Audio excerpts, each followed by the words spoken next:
Derech Hashem, the way to Hashem, Hashem's path. This work, which was written by Rav Moshe Lutzato, is a remarkable book. It tells you how to go from where you are towards knowledge of Hashem. So the same way,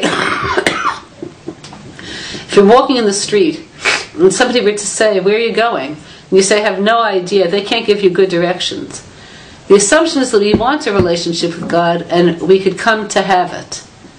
So with that, with wasting no further time, let's go right into the first chapter. So he begins by talking about the obligations that we have towards knowing Hashem.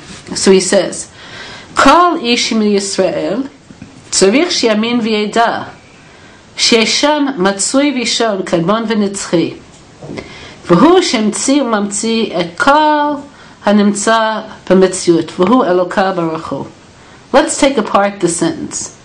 So he begins by saying every Jewish person is obligated to both believe and know.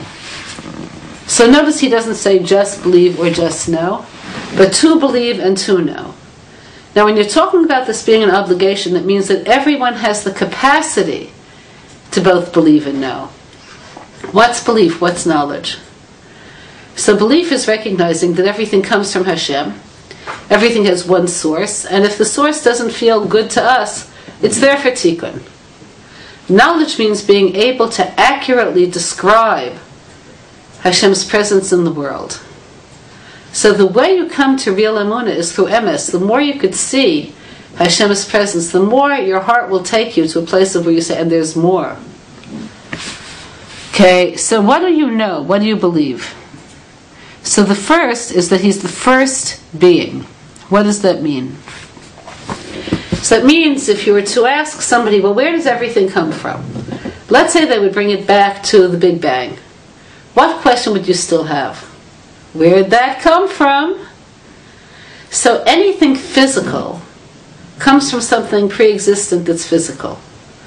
So when you're talking about Hashem being the first presence, you're talking about a non-physical presence, which is the source of our emunah. And he says, and this is what brought everything about. And this is what we mean when we say God. So when we say God, we're talking about the first cause of all things. So what does that say to us concretely?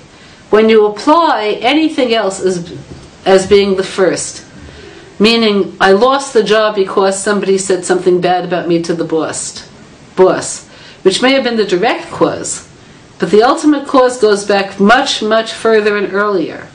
Everything comes from Hashem's will. You also have to know shematzui hazeh yitbarach shmo ein amitat metziuto museget zulato klal rak ze noda bo shu matzui shalem b'chol minei shlemut v'lo nimtza bo chisaron klal. So when you're talking what do we really know about God, it's tricky because our vocabulary is limit. So I want to tell you, if you say God is great, what does the word great mean? What do you think of when you say the word great? A big person in the universe? It's smaller than what Hashem is. So any description inherently limits Hashem. So we'll use descriptions because we don't have any words. But make no mistake, the descriptions are not accurate presentations. So I want to take you to another place. So here, some of you know the story of Hananiah, Mishael, and Azariah being being thrown into the fiery furnace by Nebuchadnezzar. Okay, they wouldn't worship according to a state religion. They were sentenced to death. Okay, so far so good. There was an argument, the Talmud tells us, between the angel of fire and the angel of hail.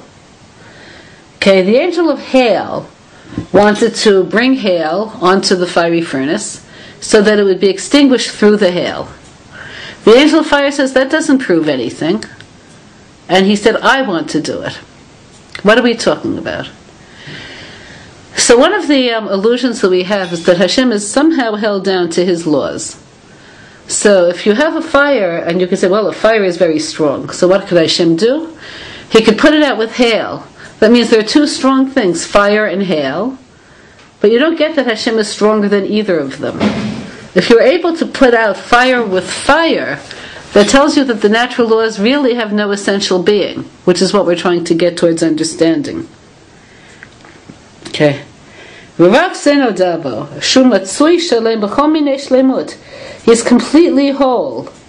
And nothing is lacking.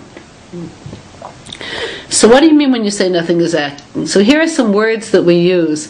God wanted, God couldn't say, he had to. So all of these are phrases that we use to describe a relationship, but not essential reality. So this is like a parent who chooses not to give a child, let's say, a treat.